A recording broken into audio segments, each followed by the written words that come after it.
The invitation came earlier than I was ready for. It was nothing serious, just dinner, just people. But my chest felt tight when I read it because I knew what would come with it. Questions, looks, pauses. I stood in front of the mirror longer than usual, not fixing my hair, not choosing makeup. I was deciding how much of myself to show. I chose something neutral, not black, not bright, something that said I am okay without actually saying it. On the drive there, I practiced answers out loud. I am fine, I am doing better. It was the right decision.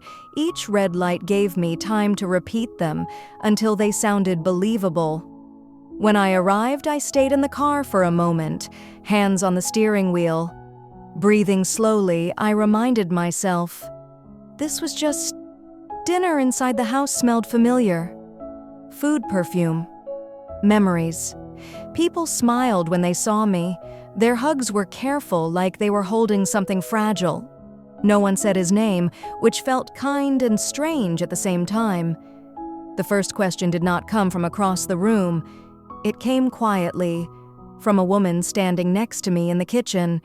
She leaned closer, lowered her voice, and asked, "Are you okay?" Her eyes searched my face. Not for truth, but for reassurance.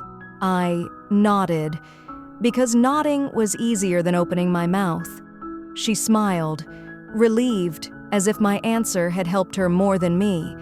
As the evening went on, more people arrived. More voices filled the room.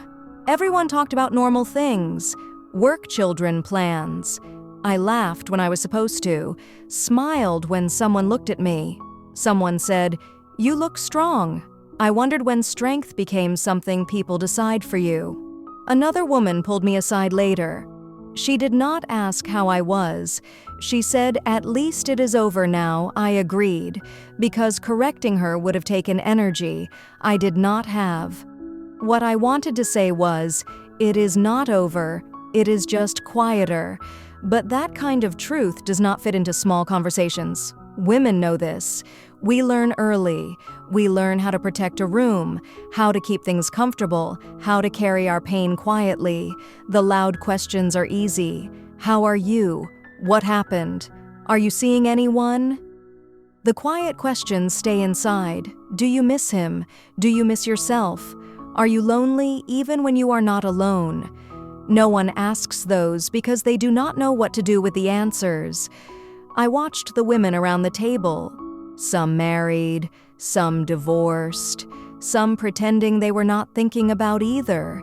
Each of us performing a version of ourselves that would not invite too much attention. One woman talked about her husband like he was furniture.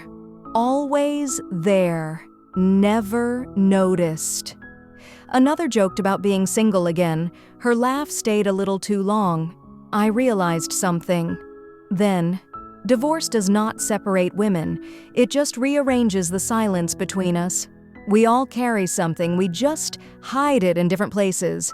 A younger woman asked me if I was excited. Excited for what I asked. For the future, she said. The future felt too big, too far. I said, maybe, because maybe feels safe. As the night continued, the questions slowed, but the watching did not. People noticed how much I ate, how often I checked my phone, how long I stayed quiet. No one said anything, but I felt it. Divorced. Women become stories.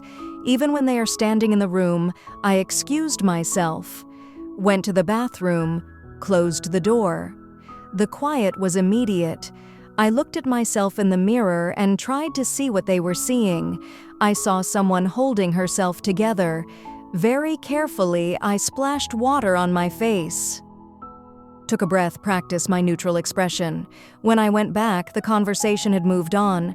I felt grateful and invisible before leaving.